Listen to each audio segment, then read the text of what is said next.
ಎಲ್ಲರಿಗೂ ನಮಸ್ಕಾರ. ನಾನು ನಿಮ್ಮ DVG ವಾಯ್ಸ್ ಕರಿಯಪ್ಪ. ಆಗಸ್ಟ್ 15ನೇ ತಾರೀಕು ಅಂದರೆ ಇದೇ ತಿಂಗಳು DVG ವಾಯ್ಸ್ ಕಚೇರಿ ಉದ್ಘಾಟನಾ ಸಮಾರಂಭ ಇದೆ.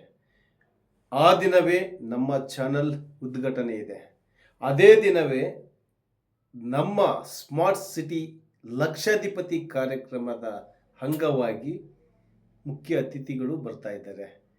ಈ ವಿಡಿಯೋ ಮಾಡೋ ಉದ್ದೇಶ ಕರ್ನಾಟಕದಲ್ಲಿರ್ತಕ್ಕಂಥ ಎಲ್ಲ ಜಿಲ್ಲೆಯ ವರದಿಗಾರರು ಹಾಗೂ ಸ್ನೇಹಿತರು, ಹಿರಿಯರು, ಮಾರ್ಗದರ್ಶಕರು ತಪ್ಪದೆ ಬರಬೇಕಾಗಿ ವಿನಂತಿಸಿಕೊಳ್ಳುತ್ತೇನೆ. ಕಾರಣ, ಇಡೀ ಕರ್ನಾಟಕದಲ್ಲಿ ಎಲ್ಲ ಜಿಲ್ಲೆಯಲ್ಲೂ ಸಹ ಸ್ನೇಹಿತರಿದ್ದಾರೆ, ಬಂಧುಗಳಿದ್ದಾರೆ. ಎಲ್ಲರಿಗೂ ಸಹ ಕರೆ ಮಾಡಿ ಕರೆಯಲು ಸಾಧ್ಯವಾಗುತ್ತಿಲ್ಲ. ಹಾಗಾಗಿ ಪ್ರತಿಯೊಬ್ಬರಿಗೂ ಇದೇ ನಿಮಗೆ ಆಹ್ವಾನ ಅಂತ ತಿಳಿದುಕೊಂಡು ಬರಬೇಕು ಅಂತ ತಮ್ಮಲ್ಲಿ ವಿನಂತಿ ಮಾಡಿಕೊಡ್ತಾ ಇದ್ದೀನಿ. ಇದೇ ಆಗಸ್ಟ್ 15ನೇ ತಾರೀಕು. ತಪ್ಪದೆ ಮಿಸ್ ಮಾಡದೆ ಬನ್ನಿ. ನಮಸ್ಕಾರ.